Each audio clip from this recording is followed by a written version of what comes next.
আসসালামু আলাইকুম এভরিওয়ান। আমার ফেভারিট আচার বানাচ্ছে মা আজকে, জলপাইয়ের আচার। বাবা কিনে নিয়ে আসছে। আমি বাবাকে বলছি যে মা যদি না বানায় তাহলে আমিই বানাবো, আমার এত পছন্দ। তো মা তো কালকে সব রেডি করে রাখছিল, আজকে বানাচ্ছে।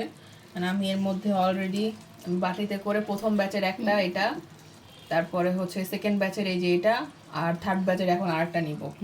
টেস্টিং হচ্ছে, মানে প্রতি পর্বে পর্বে একবার করে খাচ্ছে, এখন একটু দাও তখন একটু দাও, মানে এত মজা লাগে। আচারটা এটা ঠান্ডা হলে আরো ঘন হয়ে যাবে, যেহেতু আমি চিনি দিয়ে করেছি। এই সেটার মধ্যে এই আচারের এইটা থাকবে। রিভিউ আপনাদেরকে পরে দিব, লাস্টে একদম রেডি হয়ে যাবে। শেষবার খেয়ে রিভিউ দিবে, এতক্ষণ খেয়ে খেয়ে একবার জলপাইয়ের আচার আমি এক বয়াম মানে কয়েক 2-3 দিনের মধ্যে শেষ করে দিতে পারবো। এটা কদিন লাগবে? 2 দিন? না, 2 দিনে শেষ করবো না, 7 দিন লাগবে। আর অন্য আচার আমি যেগুলো শেষ করি না সেগুলো দেখে অটোমেটিক শেষ হয়ে যায়, কে খায়? এরকমই এই আচারটা, এই ঝোলটা আরো ইয়ে হয়ে আসবে, টেনে আসবে ঠান্ডা হলে। টেনে চুষে একদম হাড্ডি হয়ে যাবে, কঙ্কাল হয়ে যাবে।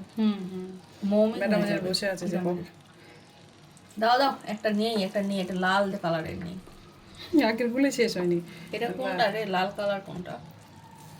এটা লাল? হ্যাঁ, এটা অনেক লাল আছে। দাও। গাইস, এটা আমি নিয়ে নিচ্ছি। বাবা, এবং খেয়ে দেখো, এটা আগে এটা এটা দাও।